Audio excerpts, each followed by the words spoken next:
بسم اللہ الرحمن الرحیم نحمدہ ونصلی علی رسولہ الکریم۔ عالم تقویم و بساط ارضی و رباط فلکی پہ نگاہ ڈالو، ریاض ہست و بود کی ہر شے کیفیت انتظار میں منہمک ہے۔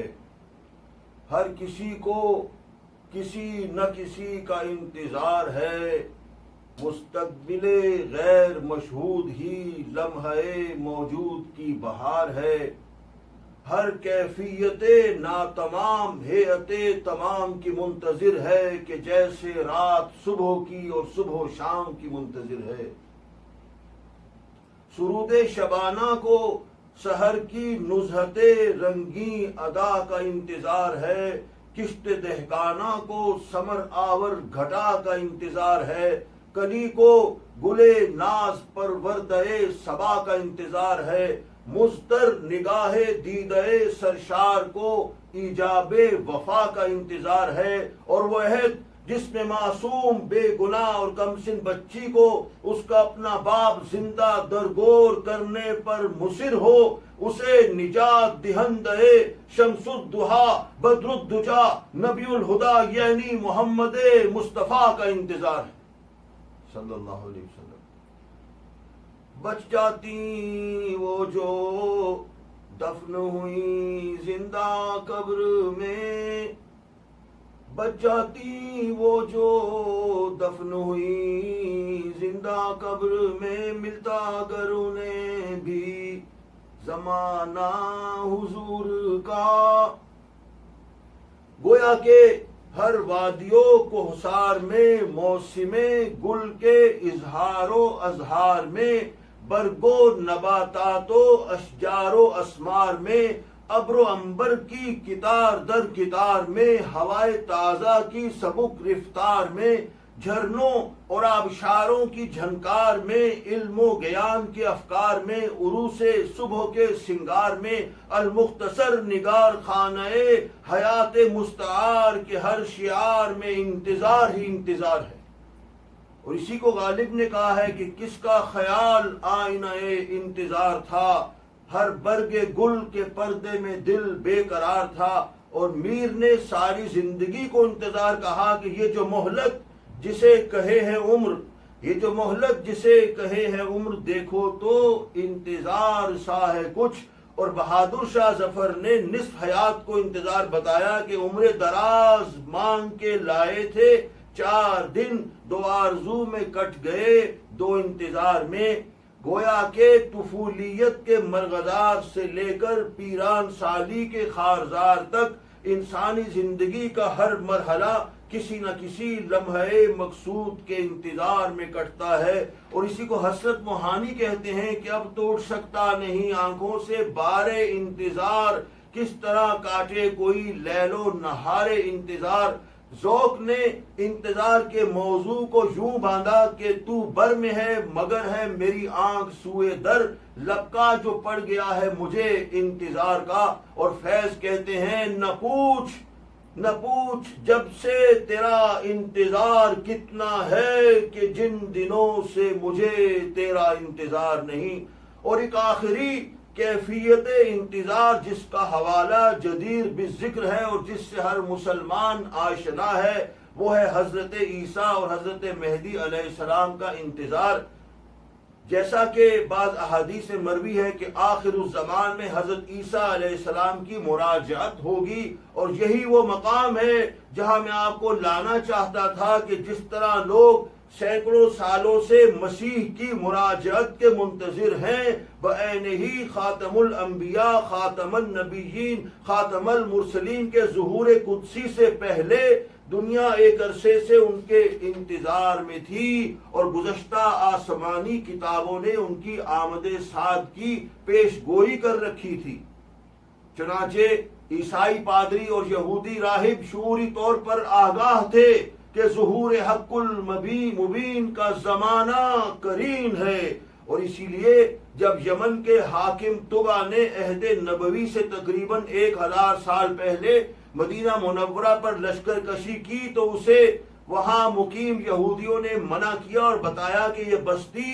نبی آخر الزمان کی ہجرت گاہ ہے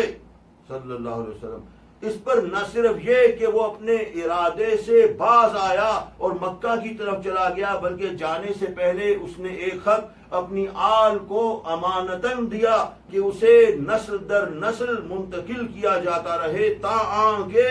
سید الکونین نبی الحرمین رسول اللہ صلی اللہ علیہ وسلم کا ظہور قدسی ہو تو وہ خط انہیں دیا جائے۔ اس خط میں اس نے حضور اکرم صلی اللہ علیہ وسلم کی نبوت کی تصدیق کرتے ہوئے آپ صلی اللہ علیہ وسلم پر ایمان لانے کا اظہار کیا۔ طبع کے 2 شعر کچھ یوں ہیں: شہدت علی احمد انہ رسول من اللہ بار النسم فلو مد عمری الى عمره لکنت وزیرا له وابنا عم۔ یعنی کاش میں ان کے دور میں ہوتا اور میری عمر ان کے دور تک ہوتی تو میں ان کا وزیر ہوتا، ان کا نائب ہوتا۔ طبع سے پہلے یمن کے حاکم سبا نے بھی اپنے اشعار میں رسول احمد مصطفیٰ صلی اللہ علیہ وسلم کا ذکر کیا اور ان کے آنے کی پیش گوئی کی۔ ان کے اشعار سنیے: سیملک بعدنا ملکن عظیما سیملک بعدنا ملکن عظیما نبی لا یرخص فی الحرام ویملک بعد قحطان نبی ویملک بعد قحطان نبی تقی خطط خیر الانام یسمى احمدا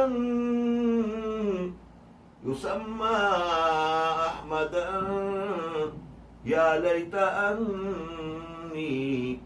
اعمر بعد مبعثه بعامی فاعضده واحبه بنصری بكل مدمج وبكل رامي متى يظهر فكونوا ناصريه ومن يلقاه سبلغه سلامي۔ اسی طرح کعب بن لبی نے جو حضرت رسالت مآب صلی اللہ علیہ وسلم کی ولادت سے 560 سال پہلے گزرا ہے، سید العرب والعجم جمیل الشیم نبی الامی کی شان میں یہ شعر لکھا: علی غفلت یأتی النبی محمد فخبر اخبارا صدوقا خبیرا۔ نبی کریم صلی اللہ علیہ وسلم کی بعثت سے پہلے دونوں بڑے مذاہب کے پیروکار جو اہل کتاب تھے یعنی یہودی اور عیسائی اس بات سے آشنا تھے کہ کسی بھی وقت نبی آخر الزمان کا ظہور متوقع ہے۔ یہودیوں کی آسمانی کتاب توریت میں بعض ایسی آیات تھیں جن سے رسول یگانہ تاجدار زمانہ رسول نور علی نور صلی اللہ علیہ وسلم کی آمد کی اطلاع ملتی تھی۔ اسی طرح عیسائی جو توریت اولڈ ٹیسٹمنٹ اور انجیل یعنی نیو ٹیسٹمنٹ دونوں کو مانتے ہیں، ان کی کتاب انجیل میں بھی جو حضرت عیسیٰ علیہ السلام پر نازل ہوئی تھی اس بات کے واضح شواہد موجود ہیں، حالانکہ انجیل کی بعض آیات آسمانی نہیں اور تحریف و تعدیل کا شکار ہو چکی ہیں۔ آپ صلی اللہ علیہ وسلم کی بعثت سے پہلے انسان گمراہی اور جہالت کی انتہا تک پہنچ چکا تھا، عرب کفر اور شرک کا آمیختہ بن چکا تھا، قریش اور دوسرے قبائل خدا کو ماننے کے ساتھ ساتھ بت پرستی اور دیگر شرکیہ توہمات غموز اور ابہام کا شکار تھے، ہر طرف ظلم و تعدی بیداد اور استبداد کا دورہ تھا، قبائل میں دیرینہ منافرت اور مخاصمت چل رہی تھی اور وہ ایک دوسرے کے خون کے پیاسے تھے،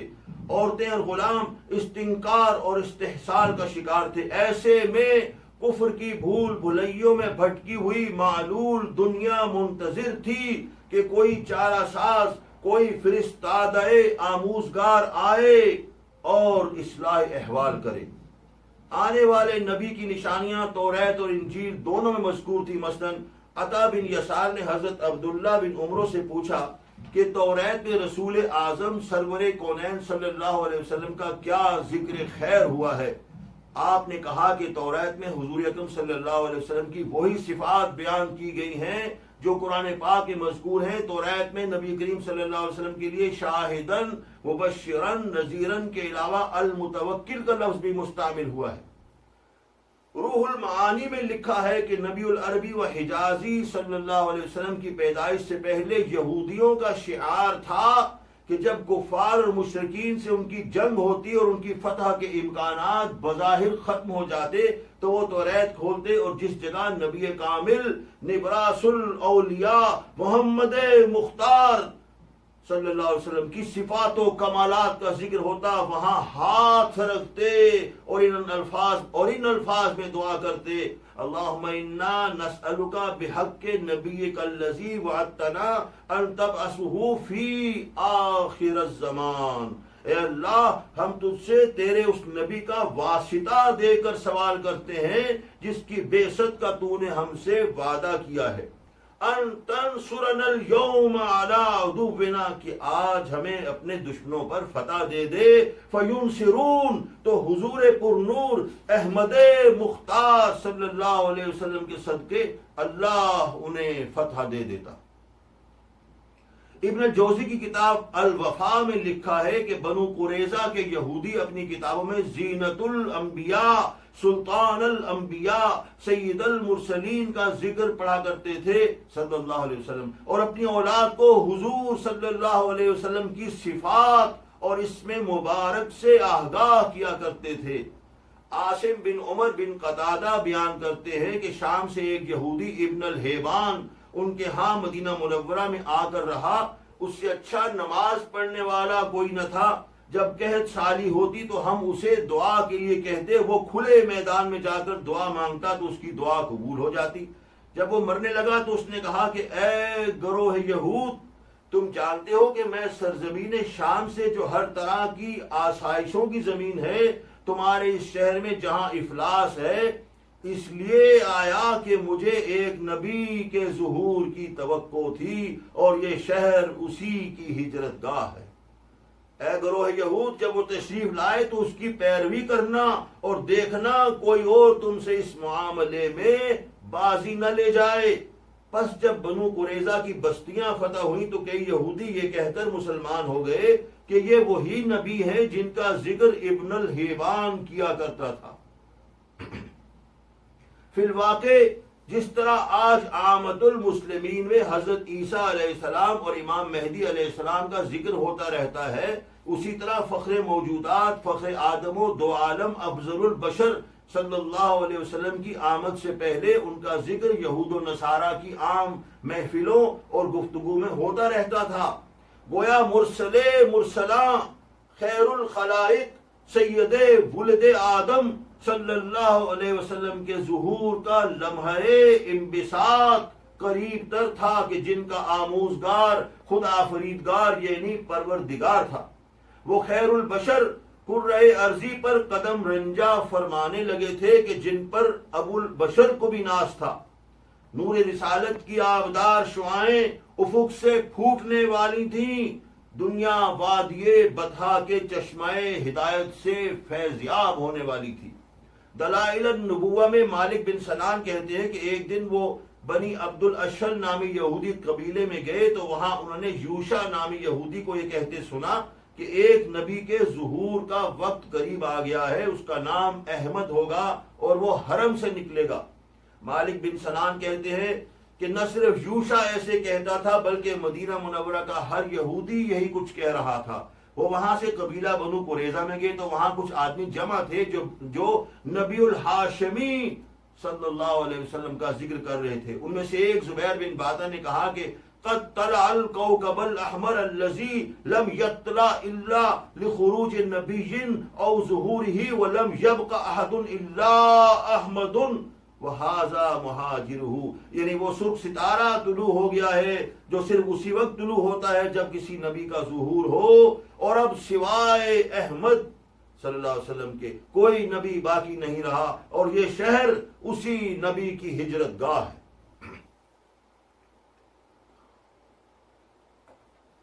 حضرت ابو ہریرہ رضی اللہ عنہ سے روایت ہے کہ جب بنی اسرائیل پر بخت نصر نے مظالم اور شدائد کی انتہا کر دی تو وہ صاحب جود الکرم،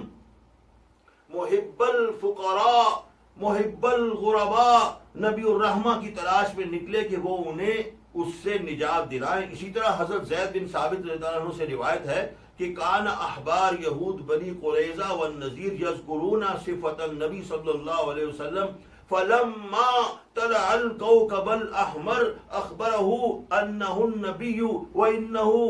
النبي وانه لا نبي بعده واسمه احمد ومهاجره الى يثرب فلما قدم رسول اللہ صلی اللہ علیہ وسلم المدینہ انکروا وحسدوا وکفروا۔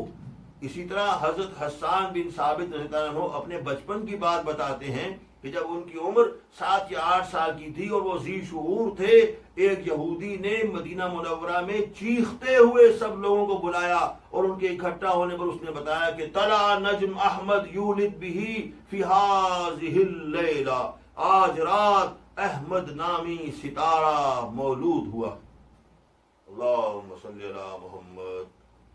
یہودیوں کی طرح عیسائی علماء بھی انجیل کی بعض آیات کی روشنی میں فخر نوع انسانی، رحمت لقب، عالی نسب، ماہ عرب یعنی حضور پاک صلی اللہ علیہ وسلم کی آمد سے باخبر تھے۔ اگرچہ بائبل حضرت عیسیٰ کی علیہ السلام کی زندگی میں ایک کتاب کی صورت میں مرتب نہ ہو سکی، یہ ان کی وفات کے 30-40 سال بعد ترتیب دی گئی، اس کے باوجود اس میں بعض ایسی آیات یقیناً شامل ہیں جو آسمانی ہیں۔ ان میں سے بعض آیات میں نبی آخر الزمان کی آمد کا اشارہ ملتا ہے۔ مثلا انجیل یوحنا کے باب 14 کی آیات 16-17 میں لکھا ہے میں باپ سے درخواست کروں گا کہ وہ تمہیں دوسرا مددگار بخشے گا کہ اب تک تمہارے ساتھ رہے گا۔ اسی باب کی آیت نمبر 31 میں دیکھیں کہ اس کے بعد میں تم سے بہت باتیں نہ کروں گا، یہ بائبل میں لکھا ہے، میں تم سے بہت باتیں نہ کروں گا کیونکہ دنیا کا سردار آتا ہے اور مجھ میں اس کا کچھ بھی نہیں۔ غور طلب بات ہے کہ حضرت عیسیٰ علیہ السلام کی نبوت کا زمانہ تقریباً 2.5 سال کا تھا اور اس میں بھی رومی فوج کے سپاہی ان کے تعاقب میں رہتے تھے اور وہ ایک جگہ سے دوسری جگہ حالت سفر میں رہتے تھے، اس لیے انہیں دین الہی کی تبلیغ اور ترویج کا مکمل دائرہ کار میسر نہ آ سکا اور بالآخر انہیں بظاہر سولی پر چڑھا دیا گیا۔ جبکہ ہادی اسلام صلی اللہ علیہ وسلم نے نزول وحی سے قبولیت جلی تک تقریباً 23 سال اسلام کی تبلیغ کی اور لوگوں کو منہاج ہدایت سے آگاہ کیا۔ اس عرصے میں رسول اعظم شفیع الامم اکرم الرسل نے نہ صرف گناہوں سے اجتناب اور استنکاف کی تلقین کی بلکہ روزمرہ زندگی کے تمام معاملات میں اسلامی طرز معاشرت کی جزیات کو واضح کیا۔ باب یوحنا کی آیات 16-17 پڑھ کر احساس ہوتا ہے کہ حضرت عیسیٰ علیہ السلام کو اپنی جلد روانگی کا علم تھا۔ آیت ہے بائبل کی، مجھے تم سے اور بھی باتیں کہنا ہے مگر اب تم ان کو برداشت نہیں کر سکتے، لیکن جب وہ سچائی کا روح آئے گا تو تم کو تمام سچائی کی راہ دکھائے گا۔ اس لیے وہ اپنی طرف سے کچھ نہ کہے گا، اپنی طرف سے نہ کہے گا، لیکن جو کچھ سنے گا وہی کہے گا اور تمہیں آئندہ کی خبریں دے گا۔ ابن حشام نے سیرت مبارکہ پر جو کتاب لکھی ہے اس میں محمد بن اسحاق کے حوالے سے انجیل کے باب یوحنا کی آیت نمبر 26 کا ترجمہ لکھا ہے، فَلَوْ قَدْ جَاءَ الْمُنْهَمِنَ هَذَا الَّذِي يُرْسِلُهُ اللَّهُ إِلَيْكُمْ مِنْ عِنْدِ رَبِّ رُوحِ الْقُدُسِ، اور جب منہمنہ آئے گا جو اللہ کی طرف سے رسول ہوگا۔ آپ لکھتے ہیں کہ منہمنہ سریانی زبان کا لفظ ہے، مراد شاہ مدینہ والی یثرب ممدوح کردگار محمد صلی اللہ علیہ وسلم ہے، جبکہ رومی زبان میں برفلیتس یا فار قلید کا لفظ محمد صلی اللہ علیہ وسلم کے لیے آیا ہے۔ فار قلید کا لفظ محمد صلی اللہ علیہ وسلم کے لیے آیا ہے اور حضرت عیسیٰ علیہ السلام کے قریبی حواری برناباس کی مرتب کردہ انجیل 325 عیسوی تک مستند تسلیم کی جاتی رہی تھی۔ اس میں پیغمبر خدا محبوب کبریا کی آمد کی واضح ترین پیشگوئیاں ہیں اور آپ صلی اللہ علیہ وسلم کا اسم مبارک محمد بھی واضح طور پر لکھا ہوا ہے صلی اللہ علیہ وسلم۔ اس کے علاوہ اس میں تثلیث کی نفی بھی ہے۔ آج اس انجیل کے صرف 2 نسخے موجود ہیں، ایک برٹش میوزیم میں اور دوسرا واشنگٹن کی کانگریس لائبریری میں۔ اس کے بعد نمبر 42 میں لکھا ہے، I am indeed sent to the home of Israel as a prophet of salvation, but after me shall come the Messiah, sent of God to all the world. Sent of God to all the world. ہجرت حبشہ کے وقت جب مسلمان ہجرت کر کے حبشہ پہنچے تو حاکم حبشہ نجاشی کے دربار میں مسلمانوں اور ان کی مخالفت میں آنے والے ابو سفیان کے دلائل سنے، اور تو نجاشی نے وہ دلائل سن کے اس بات کا اقرار کیا کہ اسلامی تعلیمات برحق ہیں۔ بعد میں جب مرسل اکرم حضور سرور کونین صلی اللہ علیہ وسلم نے سلاطین عالم کے نام مکتوب ارسال کیے تو نجاشی جو خود عیسائی تھا اسلام لے آیا۔ اسی طرح اس دور کی بڑی عیسائی شخصیات کو ماہ رسول سرور عالم احمد مجتبی صلی اللہ علیہ وسلم کی آمد کا علم تھا۔ مثلا ہرقل سلطنت روم کا شہنشاہ تھا۔ ایک دن وہ بیدار ہوا تو اس کے چہرے پر مایوسی تھی۔ ایک پادری نے پوچھا کہ آج آپ کی طبیعت ٹھیک معلوم نہیں ہوتی۔ اس نے کہا کہ آج رات اس نے دیکھا ہے کہ وہ ستارہ طلوع ہو گیا ہے، جس سے مراد اس قوم کے بادشاہ کا ظہور ہے جس کا شعار ختنہ کرانا ہے۔ انہی دنوں اہل مکہ کا ایک قافلہ ابو سفیان کی قیادت میں وہاں آیا ہوا تھا۔ ہرقل نے ابو سفیان سے کچھ سوالات کیے جن کے جواب پا کر اس نے کہا کہ میں جانتا تھا کہ ایسا نبی تشریف لانے والا ہے، لیکن میرا یہ گمان نہیں تھا کہ وہ تم میں سے ہوگا۔ اگر میں ان کی خدمت میں حاضر ہوتا تو ان کے پاؤں دھو کر پیتا۔ اسی طرح حضرت سلمان فارسی رضی اللہ عنہ جو مشہور صحابی تھے، ان کا واقعہ بھی اس بات کا ثبوت ہے کہ واقف اسرار سدرہ، صاحب مقام محمود، صاحب التاج والمعراج احمد الصادق صلی اللہ علیہ وسلم کی آمد سے پہلے لوگ ان کے منتظر تھے، اور اہل علم کے لیے یہ بات باعث استعجاب نہیں تھی۔ حضرت سلمان فارسی رضی اللہ عنہ ایران کے اصبہان کے آتش پرست گھرانے میں پیدا ہوئے، مگر وہ زندگی سے مطمئن نہ تھے، چنانچہ آپ وہاں سے شام آئے، وہاں سے موصل، پھر نصیبین، پھر اموریہ، وہاں سے وادی القریٰ میں آئے جہاں انہیں غلام بنا لیا گیا، وہاں سے آپ مدینہ منورہ آئے جہاں وہ ایک یہودی کے پاس غلام تھے۔ انہیں بتایا گیا تھا کہ کھجوروں والی بستی یعنی مدینہ منورہ میں نبی آخر الزمان صلی اللہ علیہ وسلم نے آنا ہے۔ چنانچہ آپ رضی اللہ عنہ رسول مرحمہ، راحت العاشقین، مراد المشتاقین، صاحب حوض کوثر صلی اللہ علیہ وسلم سے ملے تو ساری رودات سنائی کہ کس طرح وہ حق کی تلاش میں مارے پھرے۔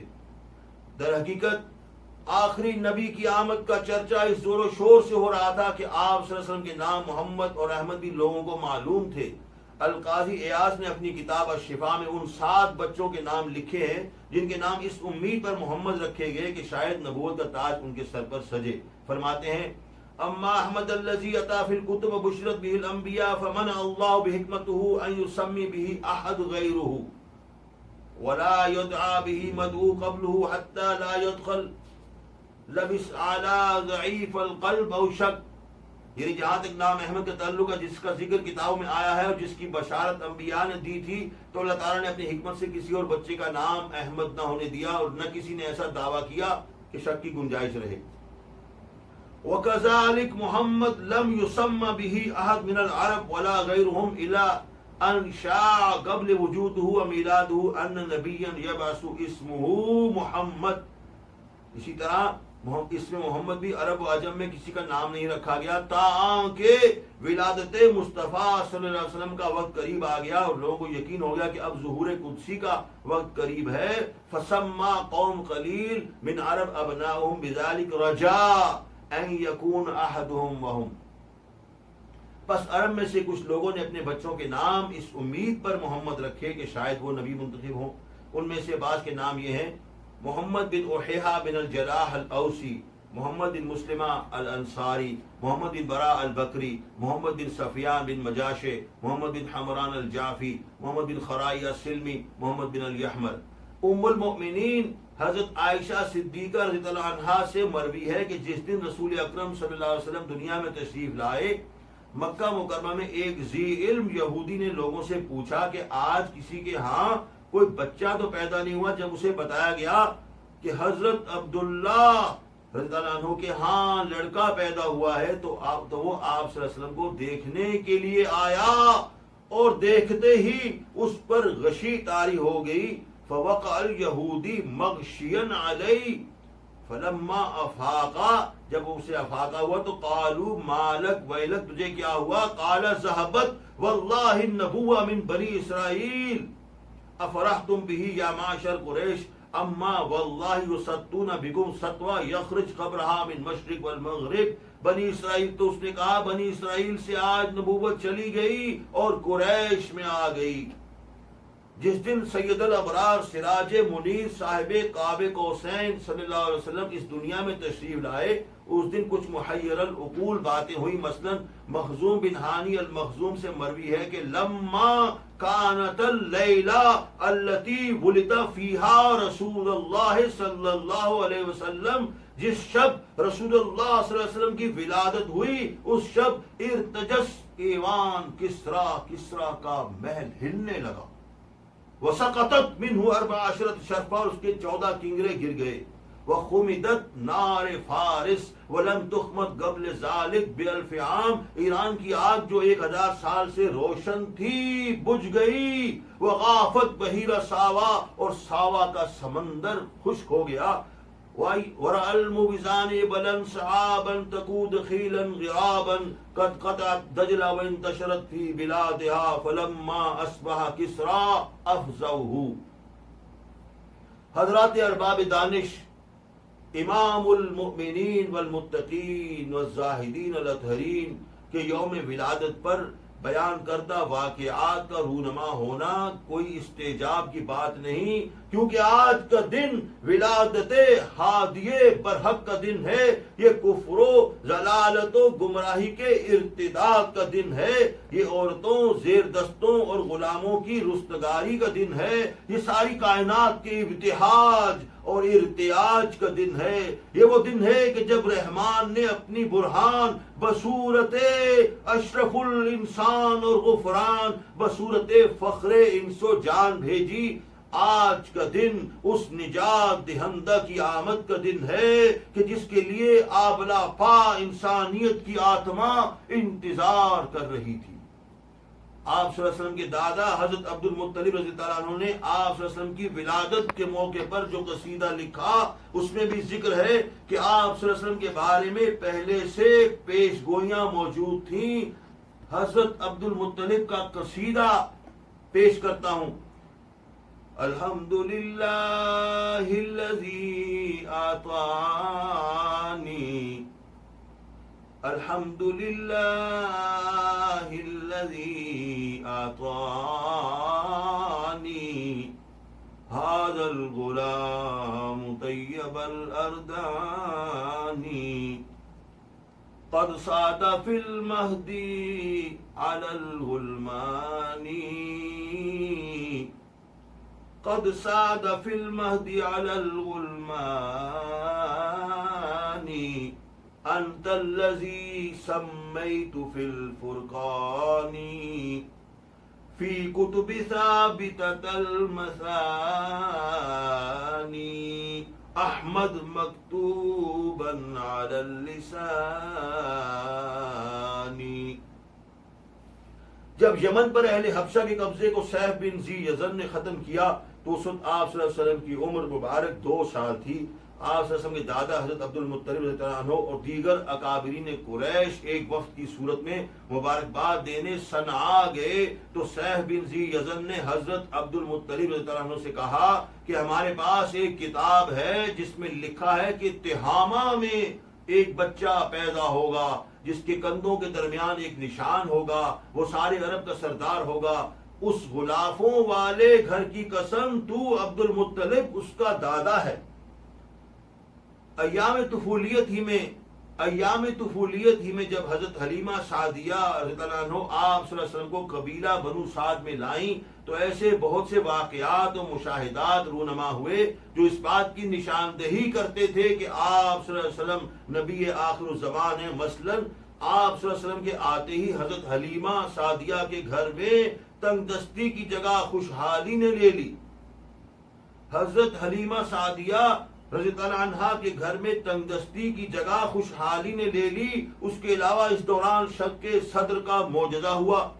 سیرت کی کتابوں میں اس عرصے کے دوران ہونے والے معجزات کی تعداد اتنی زیادہ ہے کہ اس پر ایک الگ کتاب لکھی جا سکتی ہے۔ اختصاراً ایک واقعے کا ذکر کرتا ہوں جو حضرت ابن عباس رضی اللہ عنہ سے روایت ہے کہ خرجت حلیمہ تطالب النبی صلی اللہ علیہ وسلم وقد الیہم ثقیل فوجدته مع اختہ۔ حضرت حلیمہ آپ صلی اللہ علیہ وسلم کو ڈھونڈنے نکلی تو انہیں اپنی بہن کے پاس پایا، فقالت فی ھذا الحر، پوچھا کہ اتنی گرمی میں یا اتنی دھوپ میں، یعنی باہر نکلی ہوئی تھی تو کہا کہ اتنی گرمی میں آپ باہر نکلی ہوئی ہیں۔ فقالت اختہ، آپ صلی اللہ علیہ وسلم کی رضائی بہن بولی، یا امام ما وجد اخی حرن، بھائی کو گرمی نہیں لگتی۔ رأیت غمامہ تظل علیہ اذا وقفت و اذا سارت، میں نے ایک بادل کو ان پر سایہ کرتے ہوئے دیکھا ہے، جب آپ رکیں تو وہ بھی رک جاتا ہے اور جب آپ چلیں تو وہ بھی چلتا ہے، صلی اللہ علیہ وسلم۔ حدیث مرفوع ہے کہ خرج ابو طالب الی الشام ومعہ رسول اللہ صلی اللہ علیہ وسلم، آپ صلی اللہ علیہ وسلم کے چچا ابو طالب شام کے سفر پر نکلے تو آپ صلی اللہ علیہ وسلم بھی ان کے ہمراہ تھے۔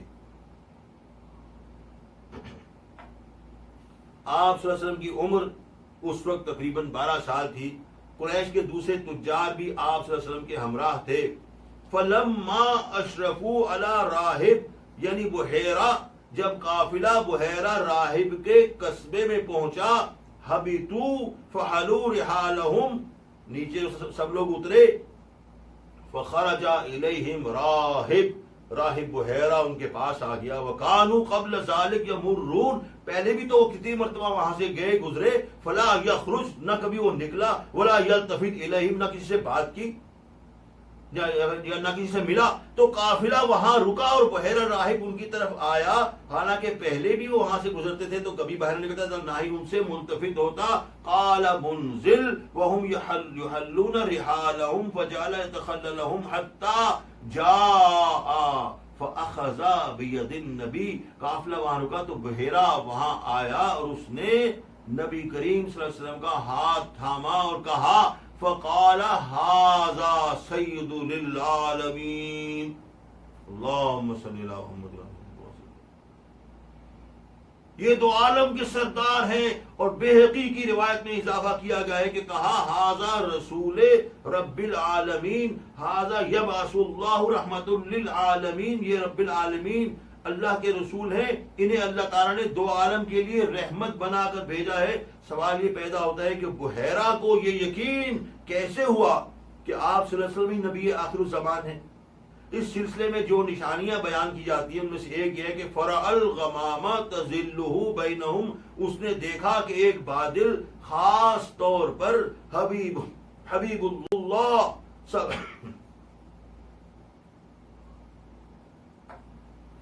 اس نے دیکھا کہ ایک بادل خاص طور پر حبیب اللہ، حجت اللہ، صفوت اللہ، رحمت اللہ، یعنی محمد الرسول اللہ پر سایہ کیے رہتا ہے۔ اسی طرح جب آپ صلی اللہ علیہ وسلم کی عمر 25 برس کی ہوئی تو آپ صلی اللہ علیہ وسلم حضرت خدیجہ رضی اللہ عنہا کا تجارتی سامان لے کر شام کے سفر پر روانہ ہوئے۔ حضرت خدیجہ رضی اللہ عنہا نے ان کے ساتھ اپنا غلام میسرہ بھی روانہ کیا۔ جب آپ صلی اللہ علیہ وسلم شام پہنچے تو وہاں سوق بصرہ میں نستورہ نامی راہب کے صومعہ یعنی گرجے کے قریب آپ صلی اللہ علیہ وسلم ایک درخت کے سائے تلے رکے۔ نستورہ میسرہ کو پہلے سے جانتا تھا، اس نے آپ صلی اللہ علیہ وسلم کے بارے میں پوچھا تو میسرہ نے کہا، ان سے پوچھا کہ آپ کون ہیں؟ تو میسرہ نے کہا رجل من قریش من اہل حرم۔ پھر نستورہ نے کہا اس درخت کے نیچے آج تک کوئی نہیں رکا الا یہ کہ وہ نبی ہو۔ پھر پوچھا کہ کیا ان کی آنکھوں میں سرخی ہے؟ میسرہ نے ہاں میں جواب دیا تو نستورہ نے کہا ہوا آخر الانبیاء، یعنی آپ ہی تو آخر الانبیاء ہیں، خاتم النبیین ہیں۔ پھر اس نے آپ صلی اللہ علیہ وسلم کے چہرے مبارک کو غور سے دیکھ کر کہا فَهَذِهِ الشَّكْلَ مِنْ عَلَامَاتِ النُّبُوِّيَّةِ مِنَ الْكُتُبِ الْقَدِيمَةِ، یعنی قدیم کتب میں جو نشانیاں ہیں نبوت کی وہ سب یہاں موجود ہیں۔ جب حضور اکرم صلی اللہ علیہ وسلم میسرہ کے ساتھ اس تجارتی سفر سے واپس لوٹے تو میسرہ نے نستورہ والے واقعے کا ذکر حضرت خدیجہ رضی اللہ عنہا سے کیا، جنہوں نے اپنے عمزاد ورقہ بن نوفل سے، جو نصرانی عالم تھے، عیسائی عالم تھے اور آسمانی کتابوں کا علم رکھتے تھے، اس بارے میں ذکر کیا۔ ورقہ بن نوفل نے ساری بات سن کر کہا لَإِن كَانَ هَذَا حَقًّا يَا خَدِيجَةُ ان محمد النبی هذه الامہ ينتظر هذا زمانہ، کہ حضرت خدیجہ سے کہا کہ اگر جو باتیں آپ نے بتائی ہیں یہ واقعی ایسے ہوا ہے تو پھر محمد صلی اللہ علیہ وسلم اس نبی، اس امت کے نبی ہیں، اور یہ وہی نبی ہیں جن کا سارے زمانے کو انتظار ہے۔ انہوں نے آپ صلی اللہ علیہ وسلم کی شان میں قصائد بھی لکھے، بِأَنَّ مُحَمَّدًا سَيُسَوَّدُ قَوْمًا وَيُقْسِمٍ يَكُونْ لَهُ حَجِيجًا وَيَظْهَرْ فِي الْبِلَادِ ضِيَاءِ نُورٍ يَقُومُ بِهِ الْبَرِيَّةَ تَمُوجًا فَيَا لَيْتَنِي إِذَا مَا كَانَ ذَاكُمْ شَهِدْتُ وَكُنْتُ أَوَّلُهُمْ وُلُوجًا۔ اس واقعے کے تقریباً 15 برس بعد جب غار حرا میں مرسل رحماں حضور پاک صلی اللہ علیہ وسلم پر پہلی وحی نازل ہوئی تو آپ صلی اللہ علیہ وسلم گھر لوٹے اور آپ صلی اللہ علیہ وسلم نے حضرت خدیجہ کو سارا واقعہ، رضی اللہ عنہا کو سارا ماجرا سنایا۔ آپ رضی اللہ عنہا یعنی حضرت خدیجہ حضور اکرم صلی اللہ علیہ وسلم کے ساتھ اپنے عمزاد ورقہ بن نوفل کے پاس آئیں، جنہوں نے سارا واقعہ سن کر کہا ھذا الناموس الذی کان ینزل علی موسیٰ، یہ وہی فرشتہ ہے جو حضرت موسیٰ علیہ السلام کے پاس آیا کرتا تھا۔ یا لیتنی فیہا جزءا لیتنی اکون حیا اذ یخرج قومک، اے کاش جب آپ کی قوم آپ کو اپنے آبائی شہر سے نکالے تو میں اس وقت زندہ ہوں۔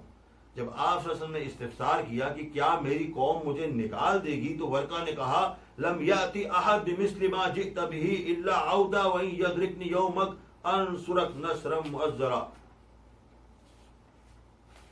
تو حضرات ارباب فکر و دانش، یہ ہیں وہ چند حوالہ جات جو اس بات کو واضح کرتے ہیں کہ رسول اکرم صلی اللہ علیہ وسلم سے پہلے ہی دنیا ان کی آمد کی منتظر تھی، اور اس تقریر کا استنباط یہی ہے کہ قرآن سے پہلے آسمانی کتابیں حضور اکرم صلی اللہ علیہ وسلم کی آمد کے بارے میں آگاہ کرتی ہیں، اور یہ بھی کہ آپ صلی اللہ علیہ وسلم آخری نبی ہیں۔ آپ صلی اللہ علیہ وسلم بچپن ہی سے الصادق والامین مشہور تھے۔ بعثت کے بعد آپ صلی اللہ علیہ وسلم کی زندگی میں ہی اسلامی حکومت کا قائم ہو جانا، اسلامی حکومت کا قائم ہو جانا اور جزیرہ نمائے عرب کے تقریباً تمام حصے کا اسلام قبول کر لینا دین اسلام کی سچائی کا واشگاف ثبوت ہے۔ حرا کے محبت وحی سے جو خوشبو اور تعطیر پھیلی اس سے سارے عالم کی تطہیر ہوئی۔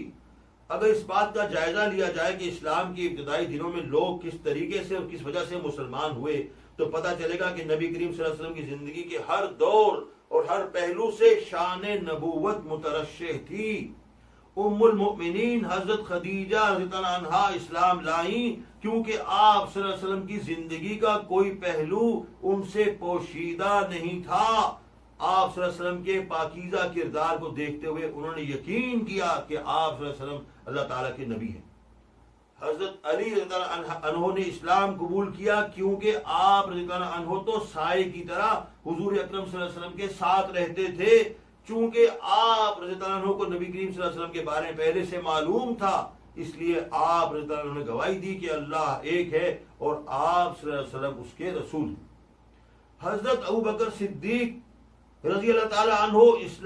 اسلام لائے کہ وہ آپ صلی اللہ علیہ وسلم کے بچپن کے دوست تھے، یار غار۔ کوئی دن نہ گزرتا تھا جب آپ رضی اللہ عنہ کی حضور اکرم صلی اللہ علیہ وسلم سے ملاقات نہ ہوتی تھی، کوئی دن نہ گزرتا تھا جب آپ رضی اللہ عنہ کی حضور اکرم صلی اللہ علیہ وسلم سے ملاقات نہ ہوتی تھی، اس لیے آپ رضی اللہ عنہ فوراً ایمان لائے کیونکہ انہیں